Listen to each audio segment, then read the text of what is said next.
What is up, all you GBA type people? This is Tom, and we're here with your pick and crew, week 5, almost halfway done. With me, as always.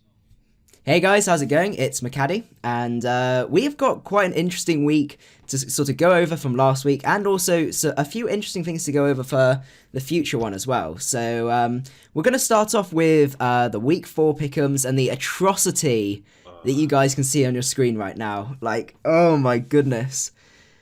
I think, I haven't counted it up, but it's looking like we got more wrong than we got right, which is a little bit embarrassing, I must admit, but it just exemplifies how many difficult choices there were and how many surprise wins there were as well. An absolutely insane week, I must admit. Now, either we underestimated or we were just like asphyxiated to certain teams, but like you said, that last week was an atrocity. I think arguably I did the worst. I actually, in terms of last week, I wasn't last because at least Hank's ahead of me in lock of the weeks. But in terms of picks, that was so bad, man, so bad. Yeah, really messy week, I must admit. Oh. But you though, you're still doing real well. Yeah, I must admit, I didn't take too bad a hit. Obviously, underestimated Nips and also Geo there. Obviously, Fizz versus Lars was always a really sort of tricky one to go for, but yeah, I'm happy to finish 5-3. I think that was that was definitely joint with Baby Nick, but we're convinced Baby Nick has got some sort of sixth sense, especially considering he picked Geo for the match versus Shady and got it right. I think there's something magical about Nick. I think there's some insider information that we don't know about. Yeah, definitely. Also, just a side note, I think Nips did really well, but I think we were really, really hot on picking Hayden, so I think now we're a little bit more, take a step back and go, is that really going to happen? And then we'll pick later for the future, or a little better for the future, I guess. Yeah, definitely. I think, especially after the week before, now our sort of, like, at least my confidence in him is starting to wane a little bit, and I won't just be picking him as sort of aggressively as I would normally. I need to just sort of maybe take a little bit of a step back and see, as I said, my opinion of him as a coach just very slightly changed. I think he can pick it back, but he needs to start proving to us, I think, before we start putting our money on him so quickly. Looking over all of our totals from last week, as you see, Hank and I were 2-6. We had 3-5 with Burke and Blue. Wow, Blue actually beat me on something. Holy crap. Kelly 4-4, and then you and Baby Nick at 5-3. Overall, you can see the lock of the week totals. We still have Kelly and McCarty being perfect. And overall, we have we have you being the crown defined leader over here. Woo! And then we have Kelly and Burke tied at 20-12. We still have a 3-way tie at 19-13 with me, Baby Nick, and Hank. And finally, Blue out there, just playing catch up, 14-18. Yeah, definitely. I think we've got plenty more weeks to go, so I think Blue's still got a chance to pull back. He may, I don't know, he didn't make too many. Maybe it's believing Steve. Maybe that's probably his best, his biggest complaint or excuse is probably the best word to go for. But I think he's certainly got time to pull it back. I think the game is certainly not over yet. We have a gauntlet left, so we'll see who really does prevail. So, moving on from there, we'll go into this week's picks. And as you can see, it seems as though we are still kind of asphyxiated on a lot of singular coaches. So, starting off, we have everybody picking the Real Maril over the Cincinnati Loud Reds, and I think it's probably very simple. So, in terms of the locks, we have Burke picking his lock of the week, saying that Miguel's been planning and playing so well and has been rather dominant these past 2 weeks. Mavone, not as much. Miguel is the better team matchup and expected at least a 3-0. And now Hank chimes in as well, saying, Miguel will be hungry to win after the Season 4's Wafflegate. Random. Okay. In addition, Miguel has continued in his winning ways this season, and despite Mavone getting a win last week, it was at the expense of another winless team being the Sawsbucks. And it didn't really do much to shake Hank's skepticism of the Loud Reds this season. Can't help but agree. I do think Miguel is just a dominant force. Why not pick him? Yeah, I definitely agree. That was my straightaway. I was absolutely sure Miguel was going to get this one. I think the comparison between the sort of the team building skill, the sort of experience, and like the actual like Miguel's bulk as well. I think he's got a lot of good answers to Mulvone's threats and stuff like that. So I can't see Mulvone being able to break through Miguel and also actually beat him, so to speak. So I think Miguel has got this one personally. I think, just to put in perspective, Miguel's roster, he's used every Mon on his roster so far up to week 5. Mulvone, I think, has still left 3 or 4 Mons on his bench. So for the next match, we have Hayden versus George, where all of us have decided to pin our hopes on George for this one. I don't know about you, but my personal opinion is Hayden's been bringing some very standard sets. He needs to learn maybe a little bit more about speed creeping and stuff like that, and George really capitalizes on players that do that. Like, he was one of the main reasons that I stopped bringing standard stuff whenever I battled him, because that's what he planned for. And when George has a plan and you bring standard stuff, typically it does end up working out. So I think George is going to come here with some sort of crazy plan, and most likely if Hayden brings standard stuff, it is going to pay off. So I see, Tom, you got your lock of the week on here. I don't know if there's anything you want to add to that. I mean, of course, it's my lock of the week. I think Hayden, unfortunately, is experiencing growing pains in terms of the GBA. He's new, he's adjusting. His planning his play has been lacking of late, like you said, very standard. And I think that as a whole, he's not seeing everything he can look at, like the whole picture, for lack of better words, while battling. If there's anyone who can take advantage of that, like you just said, it's George. And I think he's going to come through with a huge win this week to continue gaining traction on the other coaches. Yeah, he's already 3-1, but why not make it 4-1? Yeah, definitely. Leading into that, we have a chatter point about Hayden's planning. Now, you said it was lackluster these past 2 weeks. I think it's lackluster these past 2 weeks, and I'm sure a bunch of other people who may have been watching his battles can kind of see that he's getting in more of a slump, so to say. Do you think he has the capability of thinking outside the box, maybe getting a little bit more diverse or creative with the sets?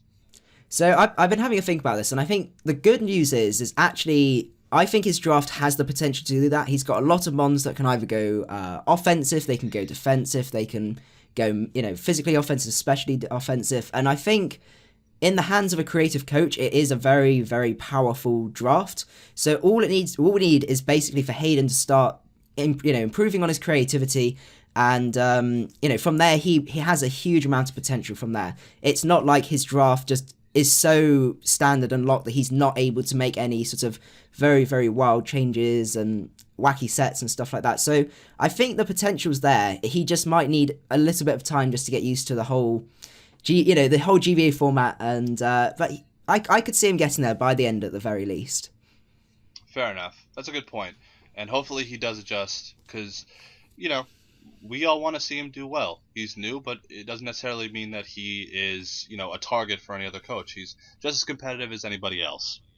Yeah, definitely. Okay, so the next match we've got is Dan versus Tup, which everyone has decided to go for Dan on this one, apart from Blue, who's going for Tup for this one. Now, I think for this one, my vote just has to go for Dan for this one. I think Sandrush Extra is a massive threat to Dan's team, but I think Dan's got the creativity, and he has the mons that, with certain sets, have the potential to shut that thing down. I mean, things like Intimidate defensive, Salamence actually does stop Excadrill in the sand, even if it's Life Orb, which is something I wouldn't be surprised to see Dan bring, but we'll just have to see for this one. But I think overall, Dan's got the imagination, and he's got the skill to overcome Tup on this one.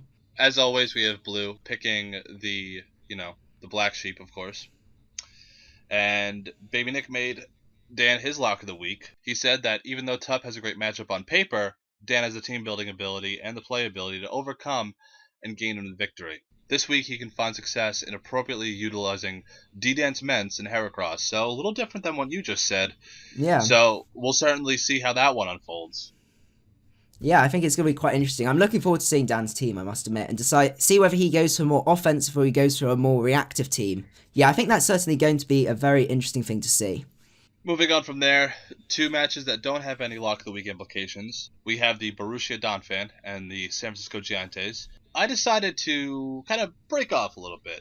I'm going to go with Gio. The 2-5-0 wins that he's had these past 2 weeks have been very, very impressive, and I'm going to ride that. Even if I'm wrong, that's okay. Yeah, no, I think that's fair. I think he did do very well these last couple of weeks, but I think Lars is going to be ready. And Lars is one of those players where if Gio does come out with some wacky set or something that really throws Lars off, I think he's going to be able to keep his head and react accordingly. And on top of this as well, having a look at it, I think Lando Eye is pretty scary against Gio's team, with the main stop mainly being that Latios. And then when you've got, Pursuit Trap and everything like that thrown into it, I think Lars has definitely got the matchup for me. Also, we have Baby Nick, shocking, picking Geo as well. Well, you never know, Nick with his sixth sense. We'll just have to see about that one. But knowing him, he may end up being right on this one. Moving on from there, we have everyone pinned on the Boston Red Sox over the Arizona Deoxys. I feel so bad for Cubs. I think I would definitely say Nick's got this one. I think he's just got the bulk to deal with pretty much all of Gubbs' team. And unless Gubbs finds some really, really, really clever, off the wall idea that's going to be able to break Nick, I can't see him being able to break through. And Nick's just been prepping so well and also playing well as well, especially in comparison to Gubbs. I think Nick's got this one in the bag almost definitely. But that's just my opinion. No, that's true. I think after last week losing to George, I think his confidence might be a little shaken, but I think that he will bounce back this week.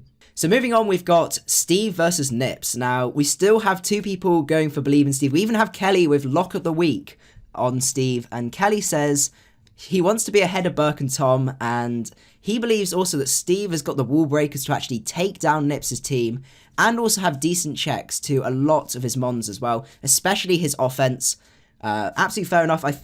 I still struggle to go for the whole Believe in Steve thing, which is why I think Nips has got this one. Nips has been really impressing me this season.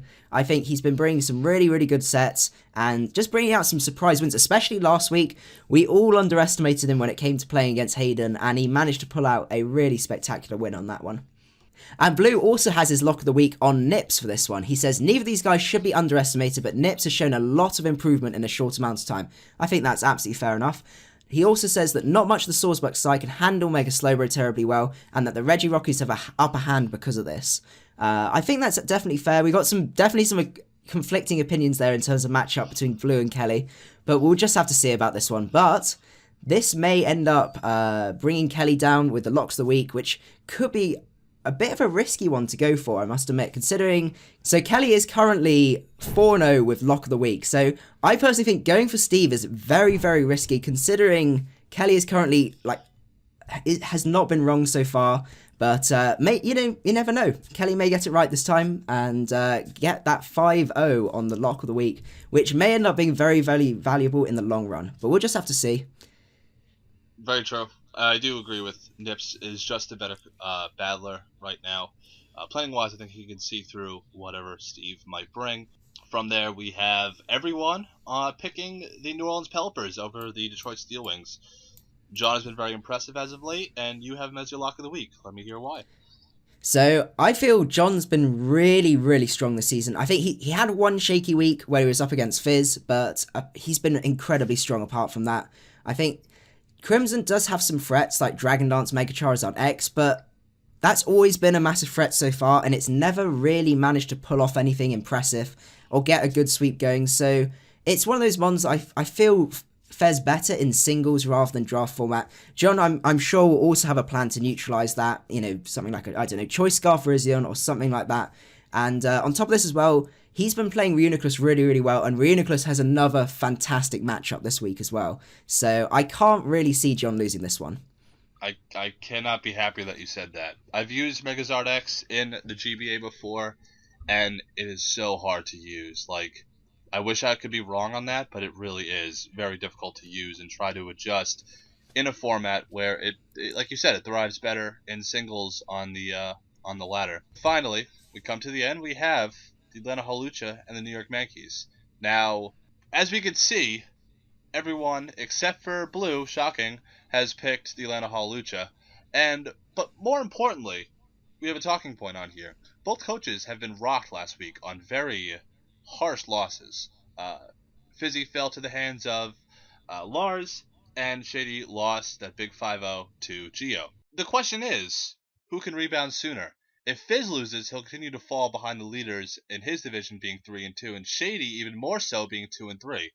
What do you think? I personally still stick by going for Fizz. I think Fizz has been performing excellently. I think last week was a little bit of a shock, but apart from that, he's been prepping incredibly well. He always comes in with a plan, and I think also Shady's going to be shaken as well. And I think in terms of recovery, I could see Fizz picking himself up, that little bit quicker and trying to take advantage of any sort of shakiness on Shady's part, if there is any. I think also Fizz just has that ability where he senses any weakness within the opponent and he grabs hold of it and just takes it. And I think if Shady shows any sign of weakness on this one, Fizz is out there to get the win and he is not going to let go. Yeah, I can definitely see Fizz's motivation certainly driving him, if not just in general, just for this week.